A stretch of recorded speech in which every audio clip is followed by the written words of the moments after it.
l'hôtel Grand Blackwood. Un nom murmuré avec effroi et fascination. Dominant la ville, il était autrefois un symbole de luxe. Maintenant, il se dressait vide, un monument délabré aux rêves oubliés.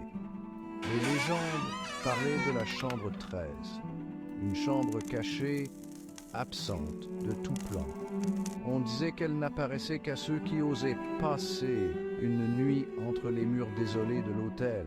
Certains la considéraient comme du folklore, d'autres juraient que c'était une porte vers un autre monde. Ce soir, une âme avait pour but de découvrir la vérité, de regarder dans l'abîme de l'inconnu. Anna, une exploratrice urbaine intrépide, vivait pour le frisson de l'inconnu. Sa chaîne en ligne, L'au-delà d'Anna, documentait ses aventures effrayantes. La légende de la chambre 13 avait captivé son public. Le défi était irrésistible. Anna s'est préparée méticuleusement. Caméra, lecteur EMF et lampe de poche ont été soigneusement emballés. Son sac à dos était sa bouée de sauvetage. Ce soir, nous affrontons la légende de la chambre 13, a-t-elle annoncé à ses abonnés. Sa voix, bien que stable, ne pouvait masquer complètement le tremblement d'anticipation. Le Grand Blackwood se dressait devant elle. Un monolithe gothique contre le ciel crépusculaire. L'air devint lourd à mesure qu'elle approchait, comme si une présence invisible observait chacun de ses mouvements. L'air à l'intérieur était épais de poussière. Le silence était absolu, rompu seulement par le son de la respiration d'Anna. Chaque pas résonnait dans les couloirs caverneux. Elle traversa le labyrinthe de couloirs, le faisceau de sa lampe torche dansant sur la grandeur fanée et la décomposition. L'odeur de moisi flottait dans l'air, un rappel brutal du long abandon de l'hôtel.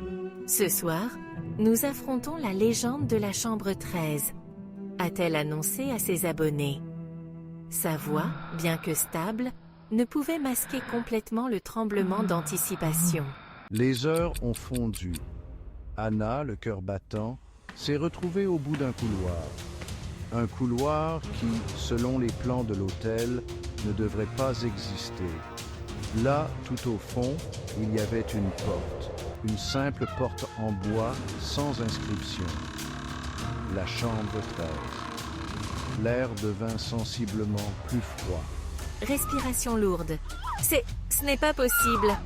La main d'Anna tremblait alors qu'elle atteignait la poignée de la porte. Elle tourna dans un grincement rouillé. La pièce n'était pas comme elle l'attendait. La décomposition qui imprégnait le reste de l'hôtel avait disparu.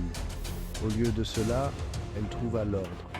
Une pièce impeccable, intacte par le temps. Le léger parfum du lilas flottait dans l'air. Un journal était ouvert sur une petite table. Tu regardes, alors tu existes, pouvait-on y lire à l'encre rouge sang. Un frisson parcourut l'échine d'Anna. Rire nerveux. Juste une blague, hein? Mais ces mots manquèrent de conviction. Elle sentait son pouce s'accélérer. Un bruit, un son doux, presque imperceptible, venait de derrière elle. Elle se retourna brusquement, le faisceau de sa lampe torche traversant l'obscurité. Vide. Qu'est-ce que c'était?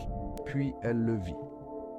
Dans le miroir orné qui était accroché au-dessus de la cheminée. Un reflet, pas le sien. Une femme, ses traits flous et indistincts, se tenait derrière elle. Ses yeux, deux braises rougeoyantes, semblaient percer l'âme même d'Anna. Qui est là? Chuchota Anna, la voix tremblante. La silhouette dans le miroir bougea. Elle se pencha en avant, ses lèvres éthérées s'écartant comme pour parler. Et puis, le flux vidéo s'est coupé.